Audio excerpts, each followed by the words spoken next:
வணக்கம்.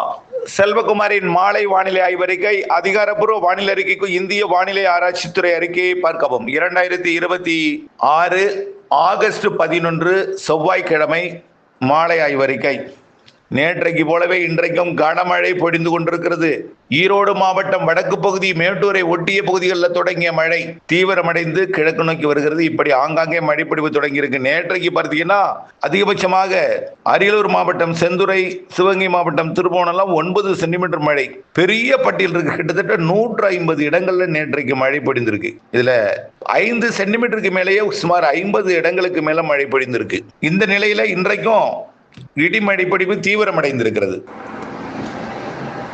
அதே போல காவிரி நீர்பிடிப்பு பகுதிகளில் பெய்த மழை கபினி அணைக்கு நீர்வரத்து சற்று குறைந்திருந்தாலும், அதாவது திறப்பு கொஞ்சம் கூடுதலாகத்தான் இருக்கு. இப்போ வரைக்கும் 12,000 கனஅடி தொடர்கிறது. ஆனால் வரத்து 10 தான்.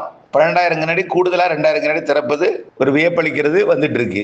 ஏற்கனவே திறந்து விடப்பட்ட நீர் நல்ல ஒரு நீர்வரத்தை கொடுத்து 41 டிஎம்சி எட்டிருக்கு. இப்போ 94 டிஎம்சிக்கு 41 டிஎம்சியா கூடி இருக்கு. கடந்த 2-3 நாட்களாக 12,000 கனஅடி திறந்து விடப்பட்ட தண்ணீர் இனிமேல் வர தொடங்கும். அதனால ஒரு 45 டிஎம்சியா உயரும். ஒரு 2-3 நாள்ல, ஒரு 4 நாள்ல 45 டிஎம்சியா உயரும். இந்த நிலையில தமிழ்நாட்டில் ஆங்காங்கே பெய்து கொண்டிருக்கூடிய மழை சராசரிக்கு அதாவது ரொம்ப குறைவா இருந்தது. இப்ப 10% தான் சராசரி குறைவா இருக்கு. இப்போ ஏறி இருக்கு. சராசரிக்கு ரொம்ப குறைவா இருந்துச்சு. இப்போ 10% குறைவு என்கின்ற நிலைக்கு வந்து அடைஞ்சிருக்கு. வரக்கூடிய நாட்கள்ல பெய்கிற மழை சமமாக ஆகிவிடும், அப்படிதான் எதிர்பார்க்கப்படுகிறது. அதாவது சராசரிக்கு கூடுதல் மழைங்கிற அளவுக்கு கூட இந்த மாத இறுதியில் வந்துடும். இதுல திருநெல்வேலி மாவட்டம் தான் மிக அதிகமாக மழை பொழிந்திருக்கு. இன்றைக்கு மழைப்படி பார்த்தீங்கன்னா மதுரை மாவட்டத்தில் தொடங்கிய மழை சிவகங்கை, புதுக்கோட்டை மாவட்டத்தில் பொழிந்து கொண்டிருக்கிறது. அதே போல அரியலூர் மாவட்டத்தில் இன்றைக்கும் காவிரி கரையோரம் கனமழை தான்.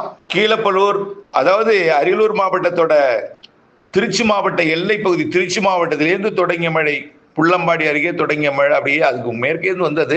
புள்ளம்பாடி, கீழப்பாலூர் மற்றும் பார்த்தீங்கன்னா அப்படியே தொழுதூர், கடலூர் மாவட்டம், அதுக்கு அப்படியே பார்த்தீங்கன்னா அரியலூர் மாவட்டம், அப்படியே கடலூர் மாவட்டத்துக்குள்ள வந்து கும்பகோணத்துக்கும் வடக்கே கும்பகோணத்துக்குமே மாளிகை திடல் உள்ளிட்ட பகுதிகளுக்கு கூட மழை தொடங்கி இருக்கு. கும்பகோணம் உள்ளிட்ட பகுதிகள், மேலும் அப்படியே மணல்மேடு பகுதிக்கும் அந்த மழைப்பிடிப்பு முன்னேறிட்டு இருக்கு. மயிலாடுதுறை மாவட்ட பகுதிக்கு இதுல கன மழைப்பிடிவு அரியலூர் மாவட்டத்தோட பகுதிகளில் பொழிந்து கொண்டிருக்கு. இன்னும் பார்த்தீங்கன்னா பல இடங்கள் கள்ளக்குறிச்சி மாவட்டத்திலையும் திருக்கோயிலூர் சுற்று வட்டாரமும் நல்ல மழை பொழிந்து கொண்டிருக்கு. திருக்கோயிலூர் சுற்று வட்டாரம், அதே போல விக்கிரவாண்டி பகுதி, மேலும் பன்ருட்டி பகுதிகள் கூட மழை வந்துட்டு இருக்கு. அது அப்படியே கடலோர பகுதியை நோக்கி நகர்கிறது. அதே போல காஞ்சிபுரம், செங்கல்பட்டு மாவட்டத்திலையும் மழை பொழிவு தொடங்கி இருக்கு. சென்னைக்குள்ளர வருவதற்கு ஆயத்தமாகிவிட்டது. நள்ளிரவுக்குள் சென்னைக்கும் இன்றைக்கு நல்ல மழை இருந்தாலும் இப்ப மாலையில கொஞ்சம் லேசா தூறல் மழை இப்படி வந்துட்டு இருக்கு. முன்னிரவுலோ அல்லது நள்ளிரவுல கனமழை இருக்கு. கண்டிப்பா நள்ளிரவுல சென்னைக்கு இன்னைக்கு கனமழை இருக்கு. நேற்று போல டெய்லி கனமழை தான் பெஞ்சிட்டு இருக்கு. நேற்று போல் இன்றைக்கும் மழை இருக்கு. ஆனால் இன்னைக்கு கொஞ்சம் நீடித்த மழை நள்ளிரவு நாளை அதிகாலைக்குள் நல்ல மழை பிடிப்பை கொடுக்கும். இன்றைய மழைப்பொழிவு நள்ளிரவுல பார்த்தீங்கன்னா கடலூருக்கு வடக்கே கொஞ்சம் நள்ளிரவு அதிகாலையில நல்ல மழை தெரியுது. நாளைக்கும் இதே போல் மழை உண்டு.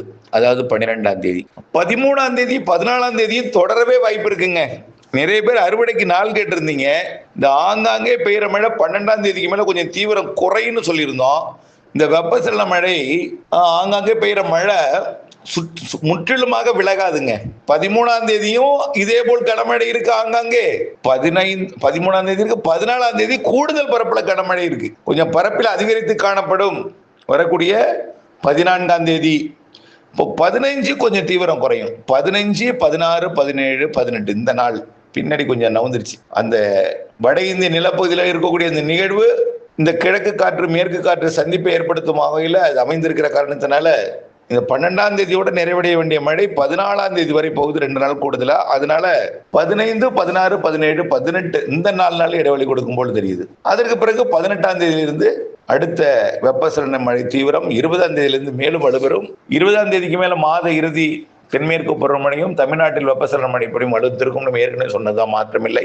மாத இறுதியில கேஆர்எஸ் அணை நிரம்பும். மாத இறுதி கபினி நிரம்பி இருக்கு. அப்பப்போ எப்பெல்லாம் மழை பெய்யுதோ அப்போ உபரி நீர் திறக்கப்படும். மழை குறையும் பொழுது நிறுத்தப்படும். இப்படிதான் இருக்கும் என்பது கபினிக்கு. கேஆர்எஸ் நிரம்பினா 2 பகுதியிலிருந்தும் தண்ணி வர ஆரம்பிச்சிடும். கபினி கேஆர்எஸ் இருந்தும் அது இந்த மாத இறுதியிலிருந்து.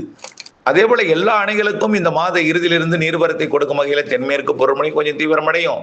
தொடர்ந்து வெப்பசலன மழை அனைத்து மாவட்டங்களும் நம்ம சொன்னோம் வடகடலோரம் வட உள் பகுதி நல்ல மழை இருக்குன்னு எவ்வளவு நாள் சொன்னோம். இப்ப சொல்றதுக்கு நம்ம சொல்லியே ஒரு மாசத்துக்கு மேல சொல்லிட்டே இருந்தோம். 1ஆம் தேதியிலிருந்துன்னு 1ஆம் தேதியிலிருந்து தினசரி மழை தாங்க. வட உள் மாவட்டங்கள் வடகடலோர பகுதி எல்லாம் சில இடங்களே ஒதுக்கி இருந்த இடம் கூட மழை பெஞ்சிருச்சு கடந்த 2-3 நாளாவே. அவை இப்படிப்பட்ட மழை இருக்கும். டெல்டாவில் சில பகுதியை ஒதுக்கி இருக்கு, வேதாரண்யம் நல்லா ஒதுக்கி இருக்கு. அதாவது நல்லா யோசிச்சு பாருங்க, டெல்டாவின் தெற்கு பகுதியில் இப்ப தெற்கு காற்று தான் வீசிட்டு இருக்கோம். ஆடி காத்து தான் அடிக்கும். அதுல இந்த நேரத்தில் மழைங்கிறது குறைவா தான் இருக்கும். இருந்தாலும் இந்த மழை பெரிய வரப்பிரசாதம். எவ்வளவு ஆண்டுகள் நீங்க தெளிக்க மழை பெய்யாதா, தெளிப்பதற்கு மழை பெய்யாதா, உழுவதற்கு மழை பெய்யாதான்னு இயங்கிய காலம் உண்டு. இந்த ஆண்டு மட்டும் தான் இப்படி இருக்கா? நோ, எப்போதுமே இப்படித்தான் இருக்கும். சில பேர்லாம் எப்போ இந்த சில ஒரு காற்றை கூட திட்டி இருக்காங்க, ஏன் இவ்வளவு தெற்கு காற்று இவ்வளவு மோசமா வீசி இதனால மழை வர மாட்டேங்குது அப்படின்னு. இந்த நேரத்தில் இந்த டெல்டாவில் ஆங்காங்கே இந்த பெய்கிற மழையே எப்போதும் இல்லாத கொஞ்சம் கூடுதல் மழையா தான் தெரியுது என்னை பொறுத்த வரைக்கும். வட உள் மாவட்டங்கள்லாம் அதிக மழை தான் பெஞ்சிட்டு இருக்கு, நல்ல மழை. 3 நாளா திருக்கோயிலூர்ல தொடர்ச்சியா தினம் மாலை இரவு தான் மழை தான், கனமழை. 9-10 சென்டிமீட்டர்ல ரொம்ப அதிகம் தானே சொல்லுங்க. சிவகங்கை மாவட்டத்தில், ஆனால் சில இடங்கள்ல 0வும் அதே மாவட்டத்தில் ஒரு பகுதி. இப்படிப்பட்ட மழை 15ஆம் தேதி வரை இருக்கு. 13, 14 நல்ல 12, 13, 14 நல்ல மழையே இருக்கு. இப்படித்தான் ஒதுக்கி ஒதுக்கி ஒதுக்கி வலுத்த மழை பெய்யும். இடைவெளி என்பது இப்போ 15, 16, 17, 18 தெரிகிறது. 18க்கு பிறகு வலுப்பெறும். 20லிருந்து மேலும் வலுப்பெறும். மாத இறுதி வலுத்திருக்கும். செப்டம்பர் மிகச்சிறப்பான மழை.